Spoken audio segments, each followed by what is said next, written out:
Young Nurses in Love is a 1989 comedy directed by Chuck Vincent and starring Jeanne Marie, Alan Fisher, Veronica Hart, Jamie Gillis, Harbey Siegel, James Davies, Barbra Robb, and Jennifer Delora. The film opens with one of my favorite things.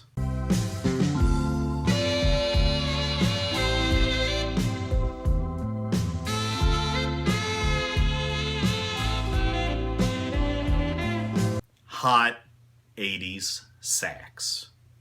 Our two main characters are asleep but are rudely awakened to get their plans put into action. The Soviet Union is falling behind and has developed a 30-year plan to catch up. 1989, 30 years. It's a piss tape. They're going to catch up with a piss tape. No, actually they have enlisted a recruit to pose as Nurse Ellis Smith, so that she can infiltrate a hospital and steal the sperm of legendary American geniuses. What? You don't believe me? That's the plot? Take a look at this. Frozen for all these years is the semen of the Earth's greatest minds. Your mission, Comrade Dusprowski, is to steal that sperm. Somehow the U.S. government has discovered the Russian plot and enlists Dr. Riley, one of the caretakers of the priceless man gravy, to bust out the Soviet spy and thief. We transition to Hoover General Hospital and get to the comedy styling, such as the patient with a permanent erection, Dr. Maynard in a morgue, who is a French stereotype and attempted rapist, a surgeon that sucks on an IV when he's cutting on people, and Nurse Francesca, who is a bitch. Now let's take a break and check out some of this fabulous acting. I'd love to hear anything you have to say about your department. Hey, I must admit that I'd love to see that freezer you were mentioning. Oh, I wish I could, but only bank personnel are allowed inside. And now, get your scorecards ready for the many plots of Young Nurses in Love. A mobster arrives to get plastic surgery because he's a fucking rat. Wow, no police protection? I guess the film's budget couldn't cover the cost of uniforms. That will make it easier for the hitman that's supposed to kill him. Ella sticks around and finds some blueprints because most hospitals keep them in a doctor's office. Whoa, something's gonna happen. I love you. I love you. Your room is the first one on the left. Now that is some great editing and story progression. Ellis moves in with some fellow nurses, but that doesn't really matter much because you will never see this apartment again in the film. And most of the nurses are the same character anyway. Here's some more funny stuff.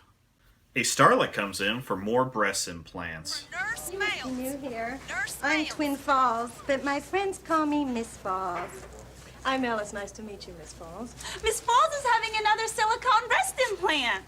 I don't think that's how that works. And is treated by her doctor like she's a new correspondent at Fox News. That doctor is getting divorced, leading to another plot of a nurse trying to land a rich doctor. His divorce came through this morning. He's a single man again. Oh! Oh! Mr. Meoff! Mr. Meoff! Would you please go to admin immediately? Is there a Jack Meoff in the house anyway? That's fucking hilarious. The sperm bank is like any sperm bank you would expect. Ladies bidding on beefcake on one side, fellas beating off on the other. Ellis enters the sperm bank, which is more like the beer cave at a gas station. Hey, it looks like they hide the quality stuff under a combination. Turns past 8, left to 95, right to 33, left to 17. I know the combination, Doctor. Thanks for reading out loud, especially when you know there's a plan to steal an ass. As I watch these films on Up All Night, I notice a pattern of ripping off more successful films, so we now have your Police Academy alert. Gorgeous Audrey, you've ever laid your eyes on. That's all right, I've seen better. Clamp. Clamp. Sponge. Sponge. What was that? All right. Oh, God. Are you okay? Quick, the IV. That's right. Hidden blowjob in the OR. That's assault, sister. Ellis and Riley go on a date where he reveals his career motivation. Well, my mother was a doctor. And sperm, well, my father was full of it. I had 9 brothers and sisters. Seemed like the natural thing to do. And scene. Seriously, other than a little bit about jealousy, that scene was fucking useless. Excuse me. Tests have been completed. Yeah, fucking A. It's about time, cocksucker. Ladies and gentlemen, my favorite character of the film. Ellis manages to get the good jizz and loads up, forgetting Abby Normal, leading Riley to lie to his government keepers about the theft because he thinks he can save her. She plans to get the fuck out of Dodge, but Riley stops by to take her flying, possibly to an island in international waters where she will be tortured for any information she may know. Here's some more great acting. What about your work? My work? I'll always be dedicated to the human condition, the bettering of mankind. Mankind. Hoover General and yourself are the only ones that will benefit from your research. Hoover General has nothing to do with my work.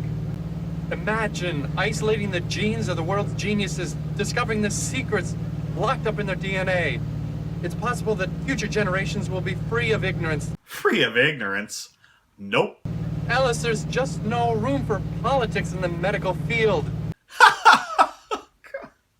Poor fucking sap. Ellis's boss from the motherland shows up and gives her utmost respect and support. Lying bitch. Meanwhile, Maynard sets up a date with the starlet. Lee, my love. Oh, a Frenchman.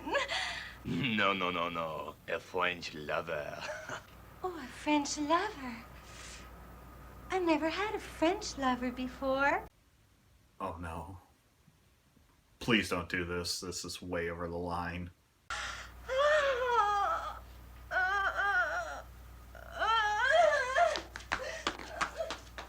Oh, God. Good. I thought she was going to fuck that dead guy. Plastic surgeon in 1989 is driving in Olds. Bullshit! Dr. Spencer is loaded, causing Dr. Riley to fill in and perform the mobster's plastic surgery. He screws that up and gives him a set of knockers. Then Ellis gets a surprise party for no reason. I'll never get her close to me as long as Dr. Riley is alive. Shit. He's gonna pop Dr. Riley? Riley discovers that Ellis has returned the sperm, proving her love for him, I guess. But then we get the typical I saw you kissing someone that forced themselves on you, but I'm jealous and running away cliche. If I can't have him, nobody will. She's gonna axe Dr. Riley? I'm not. I'm protecting mankind's future from being dominated. Cat pie! If I don't have that sperm by 2:30 this afternoon, your precious little Dr. Riley will be, how do these Americans say it? Pushing up the daisies. She's gonna kill Dr. Riley unless she gets his sperm by 2:30? That sounds dirty. This movie is so cheap that they couldn't afford to speed the clock up. I want that Riley dead. Dead? But boss! Hey, listen, it's either yours or him is going to be fish food. Now take your choice. Whoa! The big-titted mobster is going to kill Riley. For some reason, the hitman forces the mobster to wear a nurse's uniform, but is taken hostage by a dildo. The mobster winds up being assaulted by Maynard, and the Riley-Ellis-Glasnost faction announces their love for each other. But everyone is in the OR waiting to kill Riley. The lights go out, and they all live happily ever after. Well, that was fucking terrible. Young Nurses in Love really tries to be Airplane. And fucks that up. Hell, they're not even Airplane 2, the sequel. The story is a mess filled with loose ends and very uninteresting characters. That's before we get to the main plot of stealing sperm. Such a 6th grade idea for a plot that doesn't even score any laughs, not even with crude humor. There's a sperm bank. How in the hell do you not make a joke that clicks using that? The acting is horrendous. I really feel that some of these actors would be better off just doing pornography. Oh, wait a minute. Some of them have done pornography. Explains a lot. The only positive I can give to Young Nurses in Love is its running time. Clocking in at 82 minutes, you will spend more time at the sperm bank than you will watching this film. And that's A-OK!